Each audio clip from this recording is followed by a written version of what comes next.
पहलवान की ढोलक का कहानी का आधा पार्ट हमने पढ़ लिया था। लुटन सिंह 9 वर्ष का था, उसके माता पिता का देहांत हो गया। उसकी सास ने उसको पाल पोस कर बड़ा किया। गांव वालों से परेशान रहती थी, गांव वाले लोग उसे परेशान करते थे, तो उनसे बदला लेने के लिए ही लुटन सिंह गायों का धारोषण, ताज़ा निकला हुआ दूध पीता, कसरत करता और वो धीरे धीरे उसका शरीर सुडौल बनता चला गया। पहलवान जैसा वो दिखने लगा। जैसे जैसे जवान होता गया वैसे वैसे बहुत ज़्यादा ताकतवर वो दिखाई देने लगा था। एक बार वो श्यामनगर मेले में जाता है। दंगल में चांद सिंह को चुनौती देता है और कहीं ढोल की दूर से आती हुई आवाज़ से उसे प्रेरणा मिलती है, शक्ति मिलती है और वो चांद सिंह को पराजित कर देता है और राजा साहब उसे अपने दरबार में रख लेते हैं। यहाँ तक हमने ये कहानी पढ़ ली थी, तो आगे इसका पठन करते हैं। उस दिन से लुटन सिंह पहलवान बन गया था। लुटन सिंह से वो लुटन सिंह पहलवान के नाम से जाना जाने लगा था। उसकी जिंदगी ही बदल गई थी। उसी दिन से लुटन सिंह पहलवान की कीर्ति दूर दूर तक फैल गई। पौष्टिक भोजन और व्यायाम तथा राजा साहब की स्नेह दृष्टि ने उसकी प्रसिद्धि में 4 चांद लगा दिए। कुछ वर्षों में ही उसने एक एक कर सभी नामी पहलवानों को मिट्टी सुंघाकर आसमान दिखा दिया। काला खां के संबंध में यह बात मशहूर थी कि वह जो ही लंगोट लगाकर आली कहकर अपने प्रतिद्वंदी पर टूटता है, प्रतिद्वंदी पहलवान को लकवा मार जाता है। लुटन ने उसको भी पटक कर लोगों का भ्रम दूर कर दिया। उसके बाद से वह राज दरबार का दर्शनीय जीव ही रहा। चिड़िया खाने में पिंजड़े और जंजीरों को झकझोर कर बाघ दहाड़ता, हा हू सुनने वाले कहते, राजा का बाघ बोला। ठाकुर बाड़े के सामने पहलवान गरजता, महावीर, लोग समझ लेते पहलवान बोला। मेलों में वह घुटने तक लंबा चौगा पहने, अस्त व्यस्त पगड़ी बांधकर मतवाले हाथी की तरह झूमता हुआ चलता। दुकानदारों को चुहल करने की सूझती। हलवाई अपनी दुकान पर बुलाता और लुटन सिंह को कहता, पहलवान काका, ताजा रसगुल्ला बनना है, जरा नाश्ता कर लो। लुटन सिंह पहलवान बच्चों की सी स्वाभाविक हंसी हंसकर कहता, अरे तनी मनी काहे, ले आओ 1.5 सेर, और बैठ जाता। 1.5 सेर मतलब 1.5 किलो। 2 सेर रसगुल्लों को उदरस्त करके मुंह में 8-10 पान की गिलोरियां ठूस ठुड्डी को पान के रस से लाल करते हुए अपनी चाल से मेले में घूमता। हलवाई की दुकान पर बैठ जाता। 2 सेर का मतलब 2 किलो रसगुल्ले खा जाता। उदरस्त करना, पेट में डाल लेता 2 किलो रसगुल्ले, अपने मुंह में 8-10 पान ठूस लेता और पान खाने से उसका लाल रस उसकी ठोड़ी पर फैल जाता और वो अपनी मस्त चाल में पूरे मेले में घूमता रहता। मेले से दरबार लौटने के समय उसका अजीब हुलिया रहती। आंखों पर रंगीन अबरख का चश्मा, हाथ में खिलौनों को नचाता, मुंह से पीतल की सीटी बजाता, हंसता हुआ वह वापस जाता। बल और शरीर की वृद्धि के साथ बुद्धि का परिणाम घटकर बच्चों की बुद्धि के बराबर ही रह गया था उसमें। यानी ताकतवर तो बहुत था, लंबा चौड़ा शरीर था उसका, लेकिन बुद्धि बच्चों जैसी ही रह गई थी उसमें। दंगल में ढोल की आवाज़ सुनते ही वह अपने भारी भरकम शरीर का प्रदर्शन करना शुरू कर देता था। उसकी जोड़ी तो मिलती ही नहीं थी। यदि कोई उससे लड़ना भी चाहता तो राजा साहब लुटन को आज्ञा ही नहीं देते। इसलिए वह निराश होकर लंगोट लगाकर देह में मिट्टी मल और उछालकर अपने को सांड या भैंसा साबित करता रहता था। बूढ़े राजा साहब देख देख कर मुस्कुराते रहते। यानी राजा साहब का बहुत ज़्यादा लाड दुलार और आशीर्वाद उसके साथ रहता हमेशा। यूं ही 15 वर्ष बीत गए। पहलवान अजय रहा, कोई उसे पराजित नहीं कर पाया। वह दंगल में अपने दोनों पुत्रों को लेकर उतरता था। पहलवान की सास पहले ही मर चुकी थी। पहलवान की स्त्री भी 2 पहलवानों को पैदा करके स्वर्ग सिधार गई थी। दोनों लड़के पिता की तरह ही गठीले और तगड़े थे। दंगल में दोनों को देखकर लोगों के मुंह से अनायास ही निकल पड़ता, वाह, बाप से भी बढ़कर निकलेंगे ये दोनों बेटे। तो बच्चों, ये कहानी आपको समझ आ रही होगी। लूटन सिंह अजय रहा अगले 15 वर्षों तक। राजा साहब का आशीर्वाद उसके साथ रहा। मेले में घूमता, अजीब भूलिया बना लेता। मिठाई वाले भी उससे चुहलबाजी करते। रसगुल्ले खा लेता 2-2 किलो। उसके मुंह में 5-6 पान की गिलोरियां ठूस लेता अपने मुंह में, और लाल रंग से उसकी ठोड़ी लाल रस से भर जाती, और झूमता हुआ मस्त हाथी की तरह वो मेले में घूमता रहता। जब मेले से घर वापस आता, महल लौटता, तो उसकी आंखों पर रंगीन चश्मा होता, मुंह से वो पीतल की सीटी बजाता हुआ आता। तो इसी तरह से उसके आगे के जीवन के बारे में, उसकी सास तो पहले ही मर चुकी थी। उसकी पत्नी भी 2 बच्चों को जन्म देकर मर गई। 2 लड़के उसके उसी की तरह गठीले शरीर वाले और पहलवान बनते जा रहे थे। अच्छा खाना पीना मिल रहा था। राज दरबार में उनका पालन पोषण, सारा खर्च राज दरबार ने उठा रखा था। किसी चीज़ की उनको कमी नहीं थी। तो इसी कहानी को आगे बढ़ाते हुए, दोनों ही लड़के राज दरबार के भावी पहलवान घोषित हो चुके थे। राजा साहब ने उसके दोनों बेटों को भावी पहलवान घोषित कर दिया था। अतः दोनों का भरण पोषण दरबार से ही हो रहा था। प्रतिदिन प्रातःकाल पहलवान स्वयं ढोलक बजा बजाकर दोनों से कसरत करवाता। दोपहर में लेटे लेटे दोनों को सांसारिक ज्ञान की भी शिक्षा देता। जितना उसे ज्ञान था संसार का, जो उसने देखा सुना था, जब वो दोपहर को खाली होता तो अपने दोनों बच्चों को पास में लेटा लेता और उन्हें संसार का ज्ञान देता। कहता, समझे, ढोलक की आवाज पर पूरा ध्यान देना। हाँ, मेरा गुरु कोई पहलवान नहीं, यही ढोल है। ढोल की आवाज के प्रताप से ही मैं पहलवान बना हूं। दंगल में उतरकर सबसे पहले ढोलों को प्रणाम करना, समझे। ऐसी ही बहुत सी बातें वह अपने दोनों बच्चों से कहा करता। फिर मालिक को कैसे खुश रखा जाता है, कब कैसा व्यवहार करना चाहिए आदि की शिक्षा भी वह नित्य प्रति अपने दोनों बच्चों को दिया करता था। किंतु उसकी शिक्षा दीक्षा सब किए किराए पर एक दिन पानी फिर गया। समय बदला, राजा बूढ़े हो गए, स्वर्ग सिधार गए। अब नए राजकुमार ने विलायत से आते ही राज्य को अपने हाथों में ले लिया। राजा का बेटा अब राजगद्दी पर बैठा। राजा साहब के समय बहुत ज़्यादा स्थिरता आ गई थी। राजकुमार के आते ही वो दूर हो गई। राजकुमार ने बहुत सारे बदलाव किए अपने राज्य में, कानून में, नियमों में बहुत सारे परिवर्तन हुए।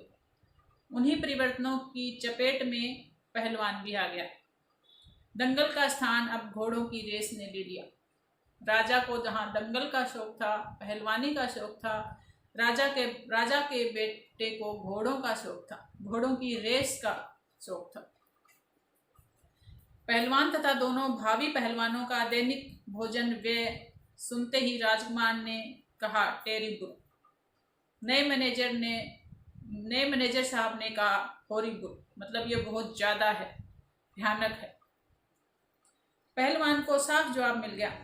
राज दरबार में उसकी आवश्यकता अब नहीं। उसको गिड़गिड़ाने का भी मौका नहीं दिया गया और उसे राज दरबार से जाना पड़ा। फिर उसी दिन वह ढोलक कंधे पर लटकाकर अपने दोनों बच्चों को साथ अपने गांव में लौट आया और वहीं रहने लगा। अब उसके जीवन में तीसरा मोड़ आया। इतने दिन 15 वर्ष तक उसे कोई चिंता नहीं थी। उसका भरण पोषण, उसका खर्चा राज दरबार से हो रहा था। लेकिन अब उसके पास पूंजी के रूप में उसके 2 लड़के और एक ढोलकी थी। उसे उठाकर वो वापस अपने गांव लौट आया था। गांव के एक किनारे पर गांव वालों ने एक झोंपड़ी उसके लिए बना दी। वहीं रहकर वह गांव के नौजवानों और चरवाहों को कुश्ती सिखाने लगा। उसने एक छोटा सा अखाड़ा बना लिया। गांव के बच्चों को चरवाह करने वाले यानी पशु चराने वाले उनके बच्चों को कुश्ती सिखाने लगा था। खाने पीने का खर्च गांव वालों की ओर से बन गया था। सुबह शाम वह स्वयं ढोलक बजाता अपने शिष्यों और पुत्रों को दांव पेच वगैरह सिखाया करता था। अब उसका यही दैनिक कार्य हो गया था। गांव के किसान और खेतिहर मजदूर के बच्चे भला क्या खाकर कुश्ती करते। गांव में बहुत गरीबी थी, खाने पीने को भरपूर नहीं मिलता था। गांव के गरीब और कमजोर बच्चे कैसे कुश्ती सीखते। धीरे धीरे पहलवान का स्कूल भी खाली पड़ने लगा। अंत में अपने दोनों पुत्रों को ही वह ढोलक बजा बजा कर लड़ाता रहा, सिखाता रहा। दोनों लड़के दिन भर मजदूरी करके जो कुछ लाते उसी में उनकी गुजर होती रही। अचानक ही गांव पर वज्रपात हुआ। पहले अनावृष्टि, फिर अन्न की कमी हुई। तब मलेरिया और हैजे ने मिलकर गांव को भूनना शुरू कर दिया। यानी पहले बारिश नहीं हुई, गांव में अकाल पड़ा तो खेतों में अन्न नहीं हुआ, अनाज नहीं हुआ, भुखमरी फैली और ऊपर से बीमारी मलेरिया और हैजे की चपेट में पूरा गांव आ गया। इलाज था नहीं तो हर घर में लोग मरने लगे। गांव प्राय सूना हो चला था। घर के घर खाली पड़ गए थे। महामारी फैल गई थी। रोज 2-3 लाशें उठने लगी। लोगों में खलबली मची हुई थी, डरे हुए थे लोग। दिन में तो कलरव होता, हाहाकार, हृदय विदारक रुदन के बावजूद भी लोगों के चेहरे पर कुछ प्रभा दृष्टिगोचर होती थी। शायद सूर्य के प्रकाश में सूर्योदय होते ही लोग खांकते, खूंकते, कराहते अपने अपने घरों से बाहर निकलकर अपने पड़ोसियों और आत्मियों का ढांढस देने लग जाते थे। दिन में थोड़ी हलचल गांव में दिखाई देती थी और आवाजें सुनाई देती, अरे क्या करोगी रोकर दुल्हन, जो गया सो तो चला गया, वह तुम्हारा नहीं था, वह जो है उसको तो देखो।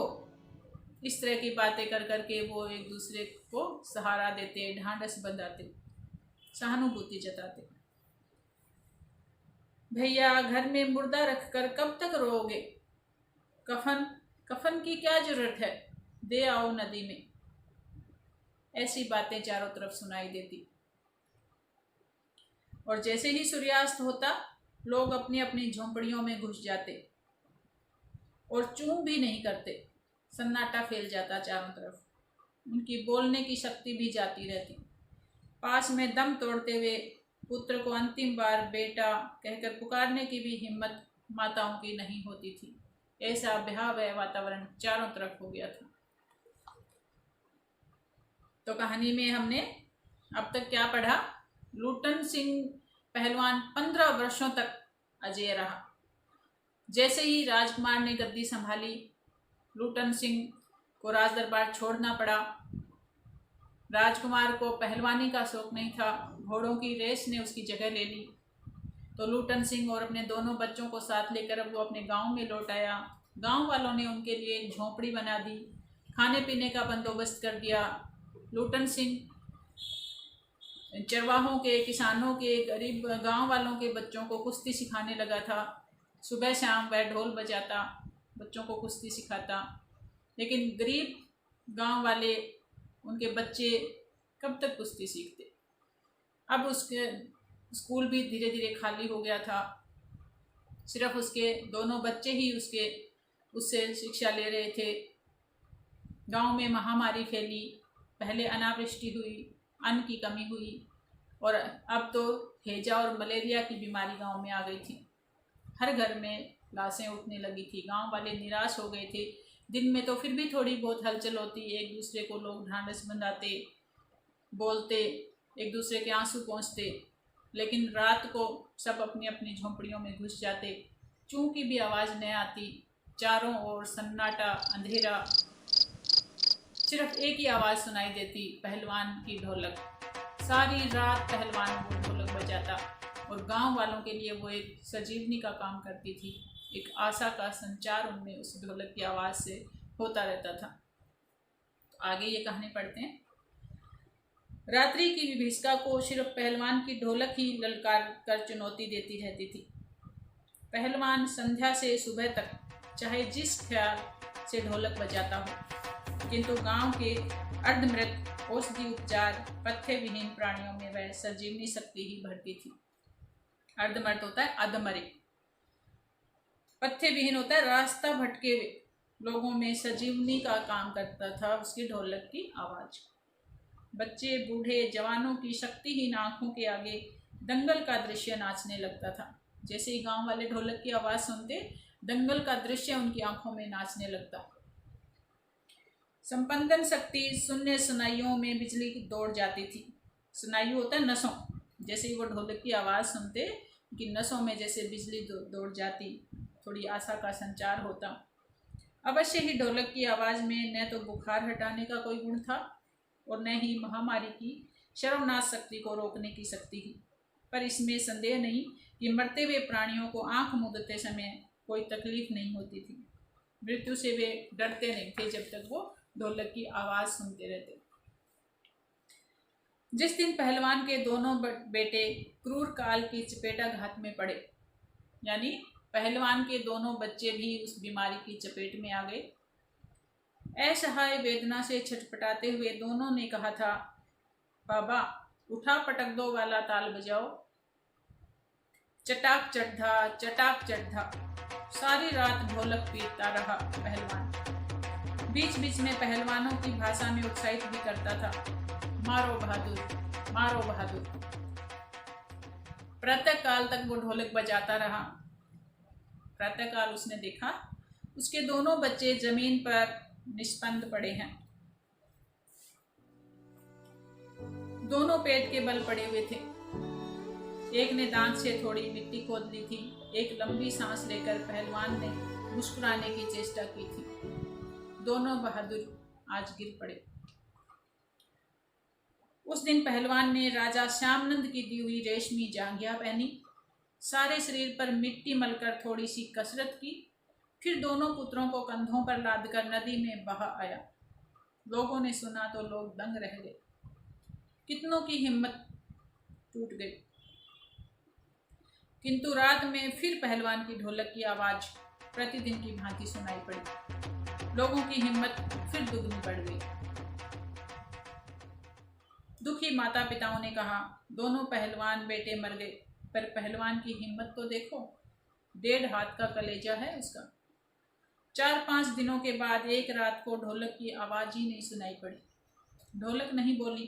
पहलवान के कुछ दिलेर किंतु रुग्ण शिष्य, रुग्ण होता है रोग से, रोगी जो होते हैं उसको रुग्ण कहते हैं, किंतु रुग्ण शिष्यों ने प्रातःकाल जाकर देखा पहलवान की लाश चित पड़ी है। आंसू पोंछते हुए एक ने कहा, गुरुजी कहा करते थे कि जब मैं मर जाऊं तो चिता पर मुझे चित नहीं पेट के बल सुलाना। मैं जिंदगी में कभी चित नहीं हुआ और चिता सुलगाने के समय ढोलक बजा देना। और वो शिष्य आगे बोल नहीं सका। इस कहानी में हमने जाना कि गांव वालों की समस्याओं का अंत नहीं था। पूरे गांव में एक पहलवान ही था जो अपनी ढोलक की आवाज से उत्साह भर रहा था। हमेशा उसकी ढोलक बजती रहती थी, मानो वो मृत्यु को ही चुनौती दे रहा हो। गांव वाले उससे प्रेरणा पाकर मृत्यु से लड़ रहे थे। पहलवान के दोनों बेटे मृत्यु का ग्रास बन चुके थे, लेकिन पहलवान ने हिम्मत नहीं हारी। और एक दिन 4-5 दिन बाद अचानक उसकी ढोलक की आवाज नहीं आई। भूखमरी के कारण पहलवान मर गया था। कुछ रोगी शिष्यों ने आकर उसे देखा। पहलवान की लाश चित पड़ी थी। जो पहलवान कभी भी कुश्ती में चित नहीं हुआ, वह भी आज मृत्यु का शिकार होकर चित पड़ा था। तो आशा करती हूँ ये कहानी आप सबको समझ आ गई होगी। फणीश्वर नाथ रेणु जी द्वारा लिखित एक आंचलिक कथा थी।